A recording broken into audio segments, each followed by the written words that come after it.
बर्फीले जंगल में एक पेड़ पर रीमा नाम की एक मेहनती और प्यारी चिड़िया रहती थी। उसी पेड़ पर उसका दोस्त कालू कौवा भी रहता था, जो बेहद आलसी और कामचोर था। जैसे जैसे सर्दी बढ़ रही थी, रीमा ने अपने छोटे से घोंसले में ठंड के दिनों के लिए तरह तरह के बीज, मेवे और फल जमा कर लिए थे, जिससे उसका घर भोजन से भरा हुआ था। लेकिन कालू कौवा, उसने आलस के मारे कुछ भी जमा नहीं किया था। उसकी लालची नजर हमेशा रीमा के स्वादिष्ट भोजन पर ही टिकी रहती थी। कालू भाई, कितनी ठंड बढ़ गई है, चलो थोड़ा और भोजन जमा कर लें। अरे रीमा, तुम बेकार में इतनी चिंता करती हो। आज तो मौसम बिल्कुल ठीक नहीं है। मेरे सिर में भी थोड़ा दर्द है। तुम जाओ, मैं थोड़ी देर में आता हूँ। रीमा उसकी बातों में आकर अकेली भोजन ढूंढने चली जाती। वह मेहनत करती, लेकिन कालू बहाना बनाकर अपने घोंसले में ही छिपा रहता। एक रात जब रीमा गहरी नींद में थी, कालू दबे पांव रीमा के घोंसले में घुस गया। उसने रीमा के भोजन का एक बड़ा हिस्सा चोरी कर लिया और जल्दी से अपने घोंसले में छिपा दिया। काम काम, रीमा तो मूर्ख है, इतनी मेहनत करती है। अब मैं आराम से बैठकर इस भोजन का मजा लूंगा। मुझे बाहर जाने की क्या जरूरत। अगले कुछ दिनों तक कालू यही करता रहा, बहाने बनाकर रीमा के साथ जाने से मना करता और धीरे धीरे उसका सारा भोजन चुरा लेता। ये क्या हुआ? मेरा सारा भोजन कहाँ चला गया? मैंने तो इतनी मेहनत से सब जमा किया था। अब इन बर्फीले दिनों में मैं क्या खाऊंगी? रीमा बहुत उदास हो गई। उसे कालू पर शक भी हुआ। जब उसने झांक कर कालू के घर देखा, तो कालू का घोंसला चोरी के भोजन से भरा हुआ था। कालू, ये सब क्या है? मेरा सारा भोजन तुम्हारे घर में कैसे आया? रीमा, तुम्हें क्या हो गया है? मेरा भोजन, मैंने भी तो मेहनत की है।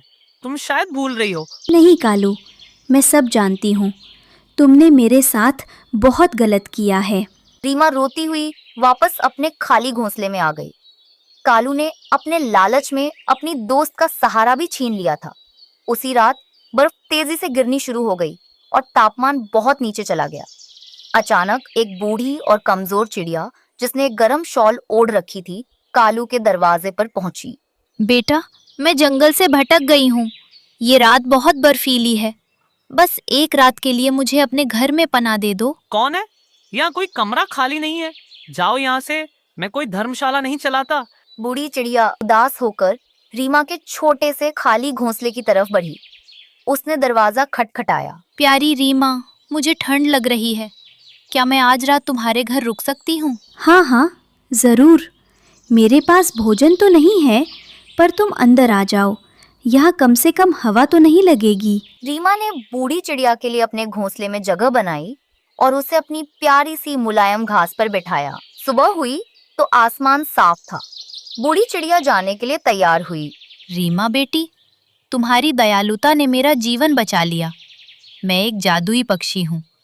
ये लो, मेरी ओर से एक छोटा सा उपहार। बूढ़ी चिड़िया ने रीमा को चमकता हुआ सुंदर लाल रंग का कपड़ा दिया। जब भी तुम्हें किसी चीज की जरूरत हो, बस इस लाल कपड़े पर हाथ रखकर मांग लेना।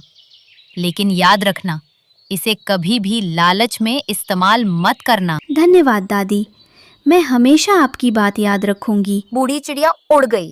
रीमा ने सोचा, क्यों ना कोशिश करूं। मुझे कुछ गर्मा गर्म भुने हुए दाने चाहिए। जैसे ही रीमा ने कहा, लाल कपड़े के ऊपर देखते ही देखते सबसे स्वादिष्ट गर्मा गर्म दाने प्रकट हो गए। अब रीमा को किसी बात की चिंता नहीं थी। वह हर बर्फीली सुबह अपने जादुई कपड़े से अपनी जरूरत का भोजन मांगती और खुशी खुशी रहती। दूसरी तरफ कालू कौवा अपने चोरी के भोजन पर निर्भर था, जो धीरे धीरे खत्म हो गया। जब उसे फिर से भूख लगी, तो कड़कती ठंड में भी उसे भोजन ढूंढने जाना पड़ा और उसके आलस की सजा उसे मिल गई। सच ही कहा गया है कि मेहनत और दयालुता का फल हमेशा मीठा होता है, जबकि लालच और आलस का अंत बुरा ही होता है। रीमा अब खुशी से रहती थी और उसने कालू को भी थोड़ी अक्ल आने के बाद माफ कर दिया। जंगल की सबसे पुरानी डाल के नीचे बसंत की खुशबू फैली हुई थी। उसी दिन टुन्नू चिड़े और रीमा चिड़िया की शादी थी। रंगीन पत्ते हवा में उड़कर दोनों पर बरस रहे थे। सब तरफ खुशी थी, पर किसी को अंदाजा नहीं था कि रीमा की जिंदगी में आगे क्या आने वाला है। रीमा, मैं वादा करता हूँ कि हमेशा तुम्हारा साथ दूंगा। और मैं भी तुम्हारे साथ हर मुश्किल में खड़ी रहूंगी। शादी के बाद रीमा अपने नए घोंसले पहुंची, जहां उसका स्वागत उसकी सास मीना चिड़िया ने किया। मीना पहले तो मुस्कुराई, पर उसकी आंखों में हल्का अहंकार था। चल रीमा, घोंसला संभाल, अब ये सब तेरी जिम्मेदारी है। जी सासू माँ, मैं पूरी कोशिश करूंगी। कुछ दिन सब ठीक रहा, फिर जंगल की बातूनी गोरी कौवी रोज मीना के कान भरने लगी। अरे मीना दीदी, आपने सुना? रीमा तो पूरे गांव में बताती फिरती है कि उसे काम करने नहीं आता। सच? मैं इसे अभी देखती हूँ। इसके बाद मीना का स्वभाव बदल गया। वह बात बात पर रीमा को डांटती, काम 2-2 बार करवाती और उसे आराम करने नहीं देती। तूने दाने गलत क्यों सजाए? कुछ काम आता भी है? सासू माँ, मैं सीख जाऊंगी। सीख, पहले ढंग का काम बता। हर शाम जब टुन्नू घर लौटता, रीमा मुस्कुराकर कहती, सब ठीक है, तुम चिंता मत करो। पर उसकी आंखों में थकान और मन में दर्द छुपा रहता। एक दिन गौरी फिर मीना के पास आई। दीदी, रीमा तो टुन्नू को भी कहती है कि आप उसे काम में तंग करती हैं। अब ये मेरे बेटे को भी भड़का रही है। आज इसका सच दिखाती हूँ। उस दिन रीमा ने जितना काम किया, मीना उतना ही कमियां निकालती रही। पर रीमा चुप रही। वह सोचती, झगड़े से घर नहीं चलता। उस शाम टुन्नू घोंसले में जल्दी लौट आया। उसने देखा कि मीना जोर जोर से रीमा पर चिल्ला रही थी और रीमा आंसू रोके खड़ी थी। तू कभी ठीक काम कर ही नहीं सकती। मैं कोशिश कर रही थी। बस, ये क्या हो रहा है माँ? मीना चौंक गई। गोरी जो पीछे खड़ी थी, चुपचाप उड़कर दूर चली गई। टुन्नू, मैं कुछ कहना नहीं चाहती थी ताकि घर खराब ना हो। पर ये घर तब खराब होता है जब हम अन्याय सहते हैं। अब हम यहाँ नहीं रहेंगे। मैं तुम्हारे लिए नया घोंसला बनाऊंगा जहाँ कोई तुम्हें दुख ना दे। रीमा की आंखों में पहली बार राहत की चमक आई। टुन्नू और रीमा जंगल के दूसरी तरफ उड़ गए। वहां एक शांत, धूप से भरी ऊंची शाखा मिली। दोनों ने मिलकर नए घोंसले की शुरुआत की। रीमा लकड़ियां तोड़कर लाती और टुन्नू ने घोंसला बनाना शुरू कर दिया।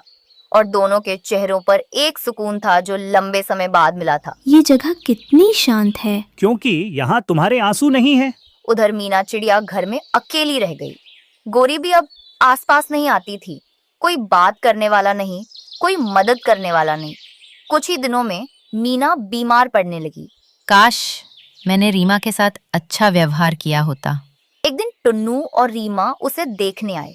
मीना ने धीमी आवाज में कहा, बेटा, रीमा, मैंने तुम्हारे साथ गलत किया।